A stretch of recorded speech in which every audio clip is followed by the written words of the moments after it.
India is unfortunately on a fast track to becoming a country only for the rich. Oxfam के CEO Amitabh Bihar ने इस बात को कहा है। अब ये जो फिगर्स हैं, क्या ये दर्दनाक फिगर्स नहीं है, मन को चुभाने वाले फिगर्स नहीं है? आज क्या इन फिगर्स को लेकर सरकार से सवाल नहीं करना चाहिए कि आखिर आपकी नीतियां क्या कर रही हैं? आप कोई ऐसा प्रस्ताव क्यों नहीं पारित करते हैं? इलेक्शंस के लिए, विपक्ष से निपटने के लिए आप प्रस्ताव पारित करते हैं, लेकिन इन आर्थिक विषमताओं से निपटने के लिए ना कोई इमरजेंसी मीटिंग होती है, ना निर्मला सीतारमण का कोई ऐसा बयान आता है।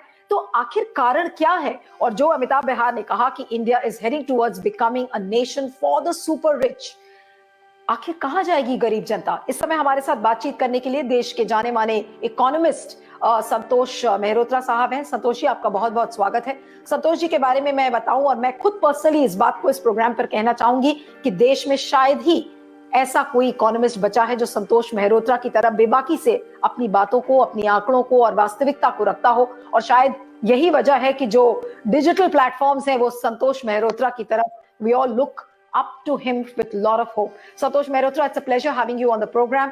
और सर, जो ये ऑक्सफैम की रिपोर्ट है, this is really very very disturbing. What do you really have to say at the beginning, and then we go on to discuss the report in detail. Yes sir. देखिए, ये report हमेशा की inequality report से और भी बेहतरीन है। मैं इसको एक अंतर्राष्ट्रीय परिप्रेक्ष्य में रखना चाहता हूँ। अगर आप गरीब देशों के जो महाद्वीप हैं, लैटिन अमेरिका, अफ्रीका और एशिया, अधिकतर एशिया, तो आप ये पाएंगे कि लैटिन अमेरिका में सबसे ज्यादा विषमताएं हैं, इनइक्वालिटी सबसे ज्यादा है। और दुखद बात यह है कि भारत में जो विषमताओं का स्तर है वो अब आंकड़े ये बता रहे हैं कि लैटिन अमेरिका के स्तर पे पहुंच गया है। मगर एक बहुत बड़ा अंतर लैटिन अमेरिका के देशों और हमारे देश में ये है कि 95% लैटिन अमेरिका के देश ऐसे हैं जो अपर मिडिल इनकम कंट्रीज हैं, यानी कि जिनकी प्रति व्यक्ति आय डॉलर में $4,000 से लेकर $12,000 के बीच में है, और वो 10 और 12 के बीच में अधिकतर वहां के देश हैं। तो वहां विषमता है, मगर वहां गरीबी बहुत कम है तुलनात्मक रूप से, और प्रति व्यक्ति आय कहीं ज्यादा है हमारे देश के।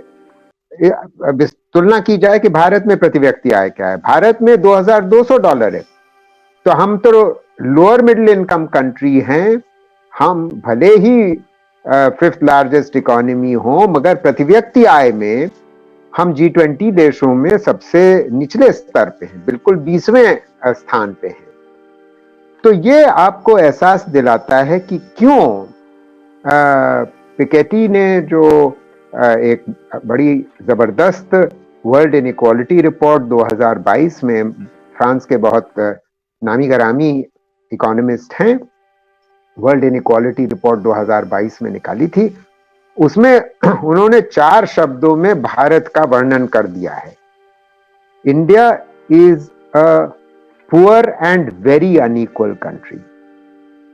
तो इसी चीज का मैं आपको वर्णन कर रहा था कि हम गरीब तो हैं ही, मगर उसके ऊपर दोहरी मार यह है कि हम उन विषमताओं में, मतलब विषमताओं में भी हम अव्वल नंबर पे के आसपास हैं।